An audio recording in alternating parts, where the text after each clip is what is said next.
Well, in happier news, on the 10th anniversary of Janglo, the social website that helps Western immigrants adapt to life here in Israel, IBA's Ellie Walgalanter spoke to founder Zev Stubb about how it all began. You know what, I started Janglo 10 years ago on Yahoo groups as a community service, a chesed for the community, to help people connect and, you know, just find jobs and housing and, you know, the little things that they need to get along in life. You know, I guess I had in mind, you know, the idea that it could become big. I don't know if I ever really imagined that it could become as big as it has. Right now we have about 150,000 visits a month with 55,000 registered members, and we've got, you know, a lot of stuff going on, possibly about 500 messages a day, and a lot of people, you know, find their homes, their jobs, their just about everything on Janglo. But doesn't this prevent them from becoming more acclimated to Israel? This is a safety net that they have? I think the bigger picture here is that, I'm going to say something religious now. You know, I think the period we're going through now is kibbutz galuyot, is the ingathering of the exiles. Right now we've got people coming from all corners of the world to you know, to build this country together.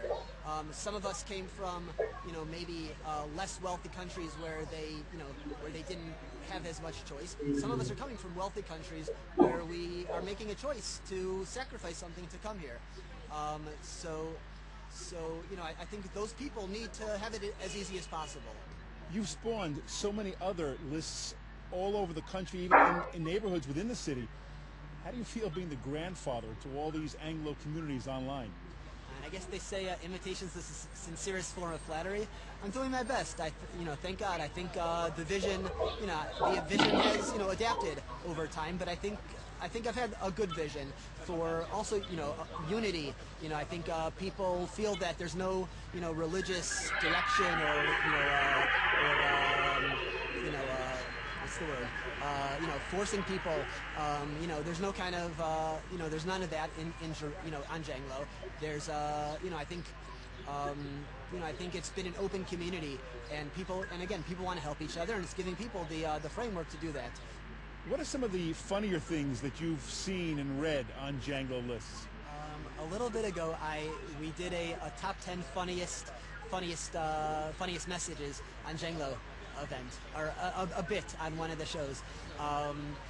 There were some funny ones. You know, we have an advice section on Janglo where people ask the darndest things, right? Sometimes, you know, one of my favorite questions ever was just somebody saying, you know, I'm moving to a yeshuv, so where can I get a donkey?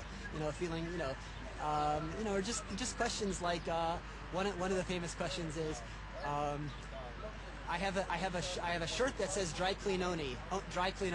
What's the best way to wash it in my washing machine? That's a very Jewish Israeli question.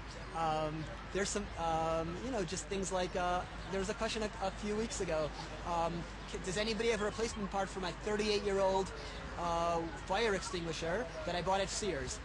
You know, there's all kinds of stuff that goes on all the time. Sometimes it's goofy. There's been some articles even, like, especially I remember during 2005, you know, during the Hitnatkut, when things were crazy here in the news. A few people wrote articles looking at Janglo as kind of like a slice of normal life. That not, you know, it's not only, you know, orange and blue and whatever else, but it's, you know, people going through normal stuff in life.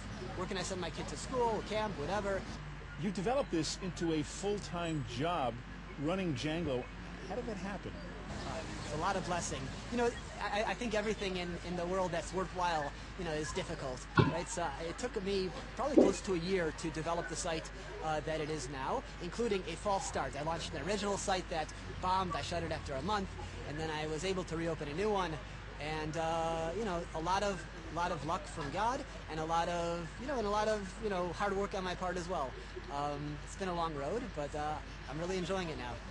When people ask you what you do for a living, what do you tell them? I run Janglo. Simple. Weather